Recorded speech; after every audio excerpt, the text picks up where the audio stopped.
دیکھیے پروردگار عالم نے قرآن مجید میں اپنے اوصاف بڑی تعداد میں بیان کیے ہیں. وہ غفار ہے، وہ قہار ہے، وہ جبار ہے، وہ متکبر ہے، وہ مصور ہے، صفتیں آئیں. لیکن اللہ کے بعد پروردگار عالم نے نہ غفار کہا، نہ ستار کہا، نہ قہار کہا، نہ جبار کہا، نہ متکبر کہا. لفظ اللہ کے بعد بسم اللہ الرحمن الرحیم میں جو پہلا جملہ ہے قرآن مجید کا، اللہ کے بعد رحمان اور رحیم کو رکھا. تو اگر اللہ سمجھ میں آ گیا تو یہ لفظ رحمان اور لفظ رحیم دونوں سمجھ میں آ جائیں گے. اللہ کیا ہے؟ دیکھیے خدا رازق ہے. تو جب آپ یہ فرماتے ہیں کہ خدا رازق ہے تو آپ کے ذہن میں فقط ایک صفت رزق ہوتی ہے. اس میں یہ نہیں ہے کہ خدا خالق بھی ہے، فقط رازق ہے. جب آپ نے کہا خدا خالق ہے تو فقط صفت خالقیت سامنے ہے، اب صفت رزق سامنے نہیں ہے. خدا قہار ہے، قہار قہر کرنے والا، تو ایک صفت آپ کے سامنے ہے. خدا رحمان بھی ہے، یہ قہاریت میں شامل نہیں ہے. تو خداوند عالم کے 1000 اسماء حسنی جو دعاؤں میں اور قرآن مجید میں پائے جاتے ہیں، ان میں سے ہر اسم اس کی ایک صفت کا مظہر ہے. کوئی اسم قہاریت کا مظہر ہے، کوئی غفاریت کا مظہر ہے، کوئی رزق کا مظہر ہے، کوئی خلق کا مظہر ہے، کوئی فنا کر دینے کا مظہر ہے، کوئی دوبارہ لوٹا دینے کا مظہر ہے. تو ہر نام اللہ کا ایک صفت کا مظہر ہے.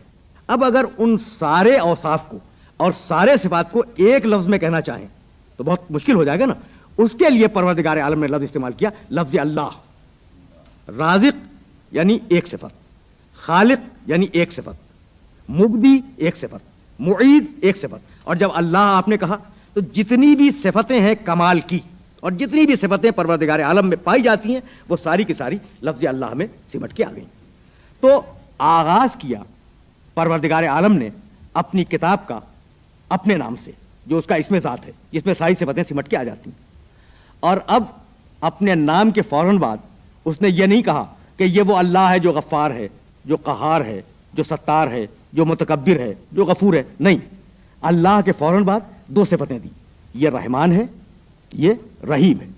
یعنی اپنے پراپر ناؤن کے بعد، اپنے ذاتی نام کے بعد پروردگار عالم نے قرآن مجید میں سب سے پہلے جن صفتوں کا تعارف کرایا وہ 2 صفتیں، رحمانیت، رحیمیت. رحمان کے معنی وہ بلا تفریق مذہب و ملت ہر ایک کو نعمت دیتا ہے.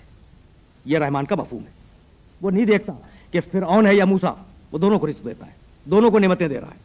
اور رحیم کے معنی انسان کے کمال کو اور انسان کی حیثیت کو اور انسان کے استحقاق کو دیکھ کر نعمتیں دینے والا.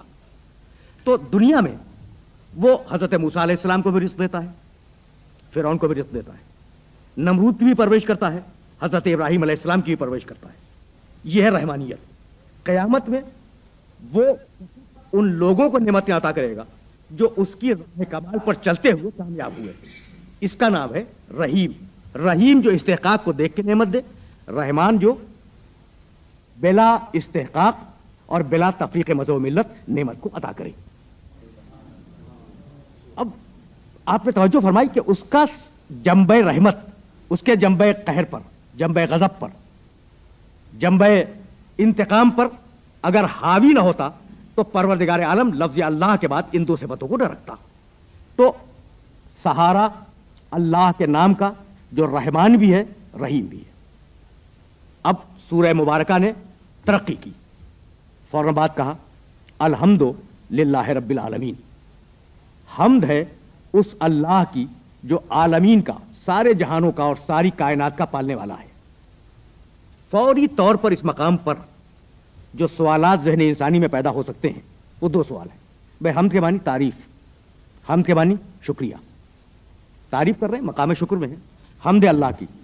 تو فوری طور پر انسان کے ذہن میں 2 سوال پیدا ہوں گے کہ بھائی جس اللہ کی آپ حمد کر رہے ہیں وہ ہے بھی یا نہیں، پہلا سوال. دوسرا سوال جو ذہن انسانی میں آئے گا کہ ہوگا بھائی ہم کیوں حمد کریں، ہمارا اس سے تعلق کیا ہے. خدا کی قسم یہی بلاغت قرآنی کا اعجاز ہے کہ ادھر آپ کے ذہن میں 2 سوالات پیدا ہوئے اور ادھر قرآن مجید نے انہی لفظوں میں جواب دیا، الحمدللہ، حمد اللہ کی. سوال آیا ذہن میں کہ بھئی ہے بھی یا نہیں، فوراً جواب دیا یہ اللہ وہ ہے جو عالمین کا پالنے والا ہے. بھائی فضا میں اگر بال کو پھینکو تو جب تک تمہارے ہاتھ کا فورس باقی رہے گا اس وقت تک بال فضا میں رہے گی، گیند فضا میں رہے گی، اور جس وقت فورس ختم ہوا وہ زمین پہ آ جائے گی، ہے یا نہیں؟ تو ایک ہے علت ایجاد اور ایک ہے علت بقا. یہ دو چیزیں ذرا سا توجہ کی طلبگار ہیں. علت ایجاد کا مطلب ایک آدمی نے ایک شے کو ایجاد کر دیا، یہ میز بنا دی ایک انسان نے. اب وہ ٹھیکیدار تو نہیں ہے کہ اس میز کو باقی بھی رکھے، ہو سکتا ہے پانی سے، دھوپ سے، سردی سے، گرمی سے، کسی چیز سے ٹوٹ جائے. تو بنانے والے کا کام بنا دینا ہے، باقی رکھنا، اسے مینٹین کرنا یہ بنانے والے کا کام نہیں ہے. تو کہہ سکتا تھا کوئی کہ کائنات کا کوئی خالق ہوگا، لیکن کیا ضروری ہے کہ اب وہ ہو؟ ممکن ہے مر چکا ہو. کہا نہیں، وہ رب العالمین ہے. اس وقت اگر مریخ، زہرہ، عطارد، سورج، چاند، زمین یہ سب باقی ہیں تو کوئی ان کا باقی رکھنے والا موجود ہے.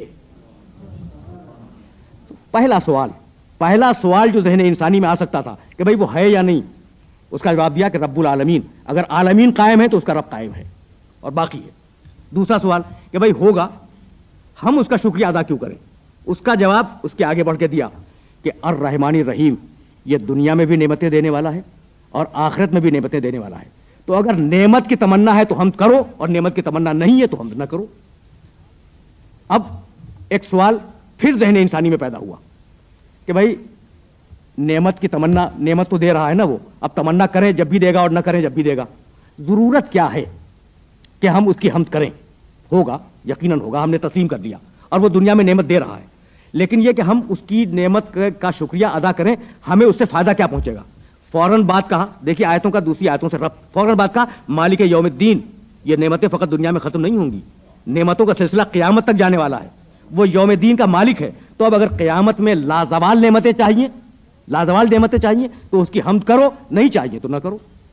اب پھر ایک سوال ذہن انسانی میں پیدا ہو سکتا تھا، اور بڑا عجیب و غریب سوال، کہ حمد کے لیے ہم تیار ہیں، ہم اس کی حمد کے لیے تیار ہیں، لیکن ہم کا وہ سلیقہ کیا ہو، وہ طریقہ کیا ہو